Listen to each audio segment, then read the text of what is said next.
இது வந்திருக்கும் அனைவருக்கும், தாய்மார்களுக்கும், குழந்தைகளுக்கும், ஏழையில் உட்கார்ந்துருக்கிற எல்லாருக்கும் என் நன்றி.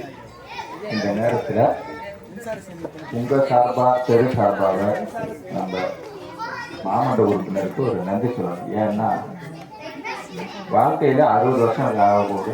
இதுவரை அந்த சந்தி இப்படி ஆகும்னு கனவுல கூட யாருமே நினைச்சிட மாட்டாங்க. யாராச்சும் நினைச்சிருந்தா கூட இது மாதிரி ஆகும் தெரியாது. சாக்கடை கட்டுவாங்க, சாக்கடை மேலே ஓட்டுவாங்க நினைப்பாங்களே தவிர நடக்கிற ரோடு மாதிரி செஞ்சு கொடுத்துருக்காரு. அதுக்காக அவருக்கு இருவருக்கு ரொம்ப நன்றி தெரிவிக்கிறேன். ஏன்னா இதெல்லாம் நல்லா உள்ளவங்களுக்கு தான் செய்ய தோணுமே தவிர எனக்கு என்ன எந்த செய்யறதும் வராது.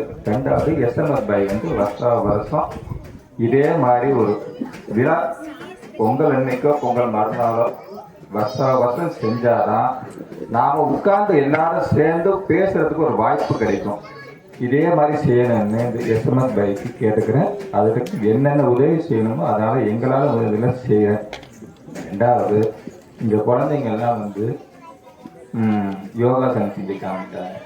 இந்த யோகாசனம் பொதுவாகவே எங்கள் வீட்டில் உள்ள ஹரி செஞ்சால் அவங்க அப்பா செஞ்சு அவங்க அப்பா சொல்லி கொடுத்து செஞ்சாங்க. இதே மாதிரி குழந்தைங்களுக்கு ஏதாவது ஒரு உடற்பயிற்சியோ ஒரு யோகாசனமோ கட்டாயமாக சொல்லுங்க.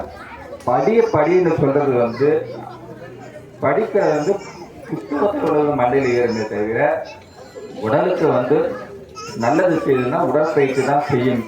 அது யாராச்சும் ஒன்று முன்னாடி யாராச்சும் அப்பா அம்மா தான் சொல்லணும். இப்போ செல்போனில் போட்டாலே எது வேணுமோ அதெல்லாம் வந்துடுது. ஏதாச்சும் ஒரே பயிற்சி மாத்திரம் சொல்லிக் கொடுங்க. நீங்கள் உடம்பு சரியில்லாமல் டாக்டர் வீட்டுக்கு போகிறது கிடைச்சிடும்.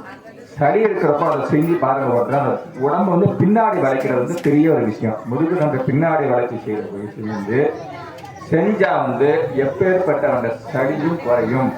இது நான் சொல்ல செஞ்ச பார்த்து நீங்களே புரிஞ்சுங்க. பெரியவங்களாக இருந்தால் பெரியவங்களுக்கு கொடுங்க.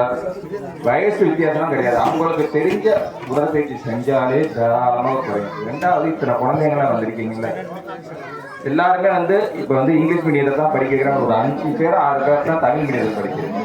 எப்படியா இருந்தாலும் குழந்தைங்களுக்கு சாப்பாடு நீங்கள் தான் கொண்டு போய் கொடுக்க போகிறீங்க. காலையில் கொடுக்குறதா இருந்தால் கூட எது கொடுத்தாலும் குழந்தைங்களுக்கு இந்த வயசுலேயே சொல்லி கொடுங்க. 2 இட்லியோ 1 இட்லி சாப்பிடணும் சரி, வாயில நல்லா மென்று சாப்பிடணும்னு சொல்லுங்க. அதனால வாயில உமிழ்நீர் கலந்து உள்ள போனாலே சுகரே வராது. இதை நான் சொன்னா என்ன 3வது படிச்ச கூட தெரியாதுன்னு சொல்றாங்க. சொல்லிக்காதீங்க. நீங்க எந்த டாக்டர் கிட்ட போய் கேட்டுக்காருங்க. இதை தவிர வேற ஏதாச்சும் சொன்னாங்கன்னா அவன் டாக்டர் கிடையாது. இது மாத்திரம் குழந்தைங்களுக்கு மனசுல சாப்பிடுதோ சாப்பிடலையோங்கிறது அடுத்த பிரச்சனை. சின்ன வயசுல மனசுல பதிய வச்சிருங்க.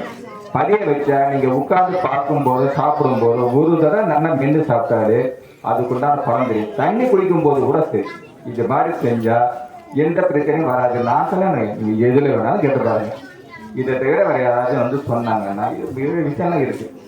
ஆனால் தண்ணி குடிக்கும் போது, சாப்பாடு சாப்பிடும் போது, இன்னும் டிவி பார்த்துக்கிட்டே சாப்பிட்றது வேண்டியதே கிடையாது. செல்போன் கையில் கொடுக்காதீங்க. நல்ல விஷயம் மாத்திரம் பார்க்குற மாதிரி செஞ்சாலும் பரவாயில்ல. ஆனால் அந்த குழந்தைங்களுக்கு இதை மாதிரி சொல்லி வளர்க்கணும்னு எனக்கு வாய்ப்பு கொடுத்ததுக்கு ரொம்ப நன்றி.